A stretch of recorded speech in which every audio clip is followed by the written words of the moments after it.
চলমান দক্ষিণ আমেরিকার অঞ্চলের বিশ্বকাপ বাছাইয়ে বেশ ধুঁকতে দেখা যাচ্ছে ব্রাজিলকে। এক পর্যায়ে পয়েন্ট তালিকার ৬ নম্বরেও নেমে যায় তারা। এখন পর্যন্ত ১১ ম্যাচ খেলে ১৭ পয়েন্ট নিয়ে বর্তমানে টেবিলের চতুর্থ স্থানে রয়েছে তারা। সর্বশেষ ভেনেজুয়েলার সঙ্গে ড্র করেছে ১-১ গোলে।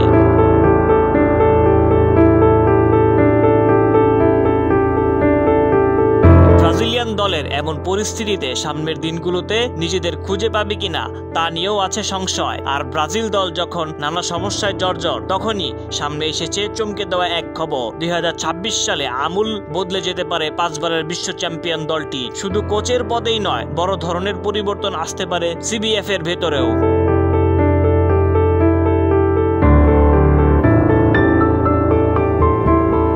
স্পোর্ট এক প্রতিবেদনে জানিয়েছে, ব্রাজিলিয়ান কিংবদন্তি রোনালদো নাজারিও নিজেই নাকি সিবিএফ এর সভাপতি হতে চান। পাশাপাশি তিনি কোচ হিসেবে দলে আনতে চান ইউরোপের প্রভাবশালী কোচ পেপ গার্দিওলাকে।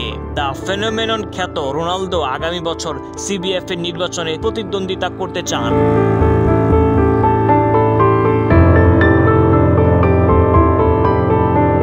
বর্তমান প্রেসিডেন্ট এনদালদো রদ্রিগেজের মেয়াদ ২০২৬ সালের মার্চে শেষ হলেও সিবিএফ এর প্রেসিডেন্ট নির্বাচন অনুষ্ঠিত হবে ২০২৫ সালে। ধারণা করা যাচ্ছে রদ্রিগেজ আবারও নির্বাচনে দাঁড়াবেন। তবে রোনালদো যদি শেষ পর্যন্ত নির্বাচনের লড়াইয়ে আসেন, তাহলে কঠিন প্রতিদ্বন্দ্বিতায় পড়তে হবে রদ্রিগেজকে।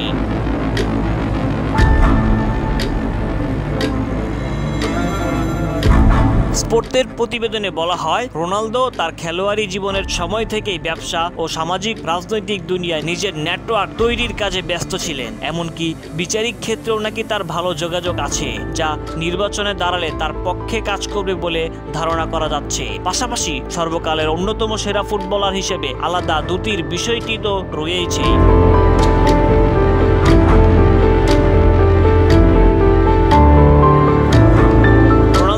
সিবিএফ এর সভাপতি হলে তার প্রধান লক্ষ্য ব্রাজিলের কোচ হিসেবে পেপ গার্দিওলাকে নিয়ে আসা। ম্যানচেস্টার সিটির সঙ্গে গার্দিওলার চুক্তির মেয়াদ এই মৌসুমের পরেই শেষ হয়ে যাবে। বর্তমানে সিটির নড়বড়ে পারফরমেন্স সহ নানা কারণে সিটির সঙ্গে গার্দিওলার চুক্তি নবায়ন নিয়ে তৈরি হয়েছে সংশয়।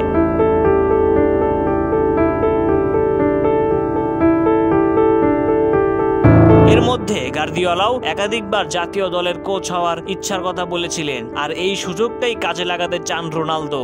স্প্যানিশ কিংবদন্তিকে নিয়ে আসতে চান ব্রাজিলে। এখন শেষ পর্যন্ত রোনালদো এই ইচ্ছেগুলো পূরণ হয় কিনা সেটাই দেখার অপেক্ষা। News desk, MS sports.